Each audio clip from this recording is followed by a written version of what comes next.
Welcome students. आज के इस थ्योरम में हमने ये बात साबित करनी है कि अगर दो आइसोसेलेस ट्रायंगल जो हैं बनाई जाएं इस तरह से कि उनकी बेस जो है वो कॉमन हो। जैसे इस डायग्राम में अगर हम देखें तो बी सी जो हमारे पास इस बड़ी ट्रायंगल की जो बी सी बेस है, ठीक है, और जो आपको ग्रीन कलर में ट्रायंगल नज़र आ रही है उसकी बेस भी बी सी ही है, ठीक है। और इस तरह से अब ये दो आइसोसेलेस ट्रायंगल बना दी गई हैं, ठीक है, बी सी साइड को कॉमन रखते हुए। हमने इसमें बात साबित करनी है कि जो आपको ऑरेंज कलर में ये लाइन सेगमेंट नज़र आ रही है ए ई, जो कि सेकंड आइसोसेलेस ट्रायंगल के वर्टेक्स से पास हो रही है, ठीक है। हमने बात साबित करनी है कि ये वाली जो लाइन है, लाइन सेगमेंट, ये बी सी यानी जो इनकी कॉमन बेस है उसके साथ परपेंडिकुलर है और बिल्कुल उसको मिड पॉइंट से उसके मिड पॉइंट से पास हो रही है, यानी ये इसका परपेंडिकुलर बाइसेक्टर है, ठीक है। इसको इस थ्योरम को बेसिकली परपेंडिकुलर बाइसेक्टर थ्योरम भी कहा जाता है, ठीक है। तो आज हमने इसका प्रूफ करना है। सबसे पहले यहाँ पर जैसे कि आपको डायग्राम नज़र आ रही है कि ए वर्टेक्स पे जो इंटीरियर एंगल बन रहा है, जब हमने एक लाइन सेगमेंट ड्रॉ की जो कि ऑरेंज कलर में है, ठीक है, जो ए वर्टेक्स से और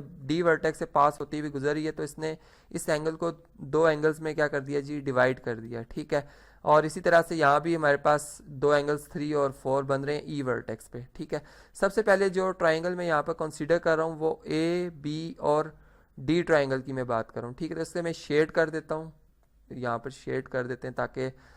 इस ट्राइंगल के ऊपर जिस पे हम बात कर रहे हैं आप समझ सकें इससे, ठीक है। इसी तरह ये हमारे पास दूसरी ट्राइंगल है। चलें जी, वर्टिसेस को भी यहाँ पर जो मैंने इनको लेबल किया हुआ, जैसे एंगल नंबर 1 है ये हमारे पास, ये एंगल नंबर 2 है, इसको मैंने और ज़्यादा प्रोमिनेंट कर दिया यहाँ पर। अब जरा इनमें 1 to 1 करस्पॉन्डेंस लेते हैं और देखते हैं क्या ये दोनों ट्राइंगल जो शेड हो चुकी हैं क्या ये कॉन्ग्रेंट हैं या नहीं, ठीक है। देखें जी, सबसे पहले इसमें जो इस ट्राइंगल की जो आपको पिंक कलर में, लाइट पिंक कलर में नज़र आ रही है, इसकी ए बी साइड और जो आपको ये ग्रे कलर में नज़र आ रही है इसकी ए सी साइड, ये आपस में कॉन्ग्रेंट है इस वजह से कि ये एक आइसोसेलेस ट्राइंगल है, ठीक है। तो यहाँ पर मैं बात कह सकता हूँ कि ए बी साइड जो है वो कॉन्ग्रेंट है किसके जी,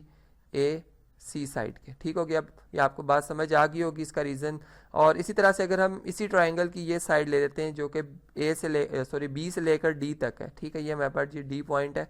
तो ए से लेकर जो डी तक है, और बी से लेकर जो डी तक है ये साइड, और इसी तरह डी से लेकर जो सी तक साइड है, ये भी एक यानी ये भी आइसोसेलेस ट्राइंगल की दो साइड्स हैं। अगर आप देखें तो ये बी डी सी, ये जो आपको ट्राइंगल नज़र आए थे उसकी ये जो बी डी और डी सी साइड्स हैं, ये चूंकि कॉन्ग्रेंट साइड्स हैं, ठीक है, और करस्पॉन्डिंग साइड्स भी हैं, तो ये भी क्या होंगी इसमें, इस केस में हमारे पास कॉन्ग्रेंट है चूंकि ये एक आइसोसेलेस ट्राइंगल को रिप्रेजेंट कर रही है, ठीक है।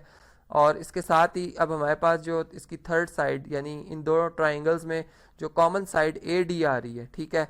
वो भी हमारे पास क्या है जी, कॉन्ग्रेंट है। कोरस्पॉन्डिंग साइड भी बन रही है और कॉन्ग्रेंट भी बन रही है कॉमन होने की वजह से। तो यहाँ पर हम ये बात कह सकते हैं कि ए डी जो है वो इन दोनों में क्या है जी, कॉमन है, ठीक है। तो जब इस पर अगर हम ये दो ट्राइंगल में 1 to 1 करस्पॉन्डेंस ले रहे हैं और इस तरह से हो जाए कि 3 करस्पॉन्डिंग साइड्स कॉन्ग्रेंट हो जाए, तो हम ये कहते हैं कि एस एस पास्टुलेट की बेस पर ये दोनों ट्राइंगल्स जो, जैसे कि यहाँ पर एक ट्राइंगल आपको नज़र आ रही है ए बी और डी, ठीक है, ये कॉन्ग्रेंट हो जाएगी दूसरी ट्राइंगल के साथ जो कि ए सी और डी है, ठीक है। जब दो ट्राइंगल्स कॉन्ग्रेंट होती है तो इनके हर करस्पॉन्डिंग साइड्स और हर करस्पॉन्डिंग एंगल्स जो होते हैं वो कॉन्ग्रेंट होते हैं। तो फिर एंगल 1, ठीक है, जो आपको ए बी डी ट्राइंगल में पिंक कलर में जो ट्राइंगल है वो, और जो ग्रे कलर में जो ट्राइंगल है उसमें जो एंगल 2 आ रहा है, करस्पॉन्डिंग एंगल्स हैं आपस में मेजरमेंट में बराबर हो जाएंगे, ठीक है। अब हम इसके बाद अगेन इसी डायग्राम को मैं दोबारा यहाँ पर ड्रॉ करता हूँ, ठीक है। मैंने इसी को मैं यहाँ पर कॉपी कर लेता हूँ जी। यहाँ पे मैंने इसकी डायग्राम जो अलग से बनाई हुई थी, बल्कि इसको स्क्रीन के सामने लेके आते हैं, ठीक है, ताकि इसके ऊपर दोबारा से ज़रा बात कर सकें, ठीक है। अब इसमें जो हमारे पास ये जी पॉइंट था ए, ठीक है, ये हमारे पास बी पॉइंट था, और ये हमारे पास जी ई पॉइंट था, ठीक है। इसी तरह ये डी पॉइंट है और ये हमारे पास सी पॉइंट था। मैंने दोबारा उसी तरह से जो ट्राइंगल ऊपर ड्रॉ हुई भी वहाँ तक बात की। अभी तक हमने ये बात साबित कर ली है कि एंगल 1 और इस ट्राइंगल का एंगल 2 ये आपस में क्या है जी, कॉन्ग्रेंट हो चुके हैं। अब अगर हम ये ट्राइंगल लें जो कि आपको नज़र आ रही है ए बी ई, ठीक है, इसको मैं शेड भी कर देता हूँ ताकि ये ट्राइंगल और ये यानी ये टोटल एक ट्राइंगल को रिप्रेजेंट कर रहा हूँ, और इसी तरह एक दूसरी ट्राइंगल इसके साथ आपको नज़र आ रही है जिसको मैंने, चलें इसको भी मैं शेड कर देता हूँ,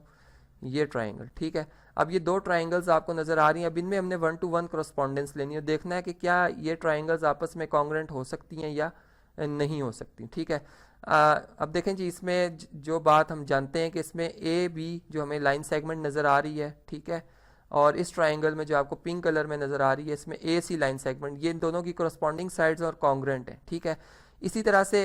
एंगल 1 और एंगल 2 इन दोनों ट्राइंगल में कॉन्ग्रेंट ऊपर भी हम शो करके आए हैं, ठीक है, प्रूव करके आए हुए हैं। और ए ई जो इनमें साइड है, ये वाली साइड, ये इन दोनों ट्राइंगल्स में क्या है जी, कॉमन साइड आ रही है। तो यहाँ पर जो हमारे पास पास्टुलेट यहाँ पे हम लगा रहे हैं वो साइड एंगल साइड पास्टुलेट की बेस पर हम ये बात कर रहे हैं कि ये जो ट्राइंगल ए बी ई है, ठीक है, ये कॉन्ग्रेंट है किसके जी, ट्राइंगल ए सी ई के। और जब दो ट्राइंगल्स कॉन्ग्रेंट होती है तो फिर हर करस्पॉन्डिंग साइड, हर करस्पॉन्डिंग एंगल कॉन्ग्रेंट होता है। तो फिर यहाँ पर अगर आप देखें तो ये एंगल जिसको मैंने 3 से रिप्रेजेंट किया हुआ है ऊपर डायग्राम में, और इस एंगल को मैंने 4 से रिप्रेजेंट किया था, ये आपस में क्या हो जाएंगे जी, एंगल 3, यहाँ पर चलिए जी एंगल किसी तरह नोटेशन लगाते हैं, एंगल 3, कलर चेंज करते हैं जी, एंगल 3 प्लस मैयर एंगल इक्वल टू, सॉरी यहाँ पे इक्वल टू आना है, इज इक्वल टू मैयर एंगल 4, ये आपस में इक्वल होंगे। और प्लस इनमें जो इनकी करस्पॉन्डिंग साइड्स है यानी बी ई साइड, ठीक है, और यहाँ पर हमारे पास ई सी जो साइड है, ये इन दोनों ट्राइंगल्स में क्या हो जाएंगी जी, कॉन्ग्रेंट हो जाएंगी, जिससे ये बात साबित हो जाएगी कि ये जो आपको ए ई लाइन सेगमेंट नज़र आ रही है, ये इन चूंकि बी सी इन दोनों ट्राइंगल की कॉमन बेस है, ये उनके मिड पॉइंट से पास है, चूंकि ये मिड पॉइंट की डेफिनेशन है, ठीक है, कि बी ई और ई सी आपस में अगर कॉन्ग्रेंट हो जाए तो ई इनका मिड पॉइंट है, तो ये लाइन मिड पॉइंट से पास कर रही है। और प्लस यहाँ पर हमने ये बात देख ली कि मैयर एंगल 3 और 4 आपस में बराबर हैं, और इन दोनों का सम अगर आप देखें तो ये सप्लीमेंट्री एंगल पास्टुलेट से बाहर नज़र आ रहा है आपको कि 3 और 4 को अगर हम ऐड कर लें तो ये कंप्लीट एक राइट एंगल स्ट्रेट एंगल बन जाता है, सॉरी एक स्ट्रेट एंगल बन जाता है जिसको हम 180 डिग्री कहते हैं, ठीक है। और ये दोनों एंगल्स जो हैं सप्लीमेंट्री एंगल्स हैं और आपस में बराबर हैं, और हम ये बात जानते हैं कि जब दो सप्लीमेंट्री एंगल्स बराबर हों तो फिर वो एक ही पॉसिबिलिटी है कि वो दोनों एंगल्स जो हैं वो फिर 90 डिग्री के ही होंगे, क्योंकि इसके अलावा कोई ऐसा एंगल नहीं है जो बराबर भी हो और उनका सम 180 डिग्री भी हो, ठीक है। तो यहाँ से बात बिल्कुल प्रूव हो जाती है कि ये लाइन जो ए ई आपको नज़र आ रही है जो कि इन दोनों आइसोसेलेस ट्रायंगल के वर्टिसेस से पास होती हुई गुजर रही है, ये इनकी बेस के साथ परपेंडिकुलर भी है और उसे बाइसेक्ट भी कर रही है। तो ये था जी आज का थ्योरम।